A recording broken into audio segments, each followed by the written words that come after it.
Thumbnail তৈরি করার জন্য সাবজেক্টের উপর কিভাবে কালার ইফেক্ট ফেলা যায়। এখানে একটি ছবি নিয়েছি, এটার ব্যাকগ্রাউন্ড রিমুভ করে দেব। এই ছবির লেয়ার সিলেক্ট থাকা অবস্থায় আমরা সলিড কালার নেব। কালার লাল রাখতে চাই তাহলে লাল নেব। এখন সলিড কালার আমরা সাবজেক্টের সাথে ক্লিপিং মাস্ক করে দেব। উপরের লেয়ার সিলেক্ট থাকা অবস্থায় মাউসের রাইট বাটন ক্লিক করে ক্রিয়েট ক্লিপিং মাস্ক ক্লিক করব। এখন ব্লেন্ডিং অপশন থেকে আমরা কালার চেঞ্জ করব, যে কালারটি ভালো লাগবে সেটি নেব। আমি এখান থেকে সফট লাইট নেব। উপরের লেয়ারের সাদা মাস্ক অংশে কিবোর্ড থেকে কন্ট্রোল আই চেপে ইনভার্স করব। এখন এটাকে কালার করার জন্য আমরা ব্রাশ সিলেক্ট করব, অপাসিটি ফ্লো 100 রাখবো, ফরগ্রাউন্ড কালার সাদা রাখবো এবং ব্যাকগ্রাউন্ড কালার কালো রাখবো। এখন যদি আমি এখানে এইভাবে ব্রাশ করি,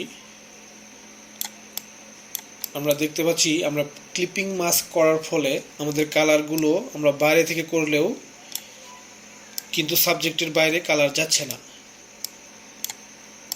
এভাবে আমরা কালার করতে পারি। আমরা যদি সাবজেক্টের অর্ধেক অংশ কালার করতে চাই তাহলে আমরা যদি এভাবে টান দেই,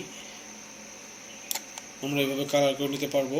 এখানে কালার বেশি হয়ে গেছে, এটাকে যদি মিলিয়ে দিতে চাই তাহলে এখানে ফরগ্রাউন্ড কালার আমরা ব্ল্যাক করব।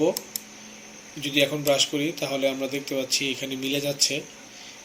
এভাবে আমরা ঠিকঠাক করে নিতে পারবো।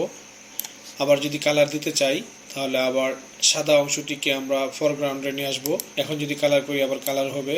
আর এই ফরগ্রাউন্ড এবং ব্যাকগ্রাউন্ড কালার বারবার চেঞ্জ করার জন্য আমরা কিবোর্ড থেকে এক্স শর্টকাট ব্যবহার করতে পারি। আমি যদি কিবোর্ড থেকে এক্স এ চাপ দিই তাহলে এটা একবার সাদা হবে, আবার এক্স এ চাপ দিলে এটা কালো হবে। এটা হচ্ছে ফরগ্রাউন্ড ব্যাকগ্রাউন্ডের শর্টকাট। এভাবে আমরা কোনো একটি সাবজেক্টের প্রয়োজন অনুযায়ী কালার ইফেক্ট তৈরি করে নিতে পারি।